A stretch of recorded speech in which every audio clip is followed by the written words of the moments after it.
El Shinta News and Talk. Pak Reza, sekuat apa dorongan membuat ASEAN sebagai poros pertumbuhan dan juga termasuk poros ekonomi dunia pada pertemuan-pertemuan kali ini? Memang kalau berbicara ASEAN kita harus berbicara soal kredibilitas ya. Karena ASEAN telah berkembang menjadi organisasi kawasan yang terbaik di dunia. Tidak ada lagi perang di antara sesama anggota ASEAN. Kemudian kita cenderung tumbuh, berkembang, semakin demokratis dan menjadikan ASEAN itu sebagai pusat pertumbuhan. Bukan hanya buat dirinya sendiri, namun juga buat kawasan sekitarnya.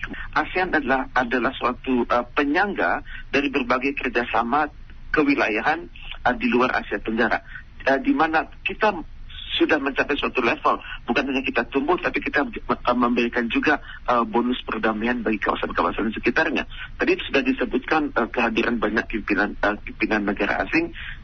Ini menunjukkan betapa perhatian mereka kepada ASEAN, di mana mereka telah mengkondisikan dirinya untuk hadir pada acara ASEAN ini, dan ini menunjukkan bahwa ASEAN itu penting bagi mereka.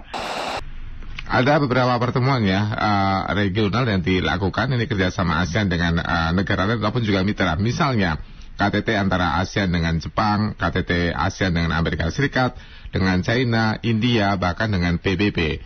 Sepenting apa pertemuan-pertemuan ini untuk bisa menunjang tadi Pak Reza ya, membuat ASEAN sebagai porosnya?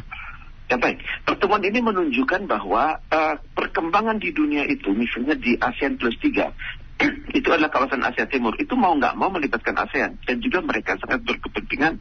Tiga negara di ASEAN Plus 3 itu China, Korea Selatan, dan juga Jepang sangat berkepentingan dengan kemajuan ASEAN, di mana ASEAN adalah wilayah investasi mereka, dan juga ASEAN juga tumbuh, kemudian ASEAN juga market dari mereka. Betul, itu market betul. Tapi bagi kita juga itu menciptakan suatu kondisi persaingan di antara mereka, sehingga mereka itu bisa saling lihat, sehingga tidak ada yang berani secara langsung mengganggu kelangsungan ASEAN. Kemudian dengan PBB ya, isu-isunya adalah isu global, misalnya isu kependudukan, isunya Sustainable Development Goals, kemudian isu-isu lain adalah perdamaian di berbagai belahan bumi.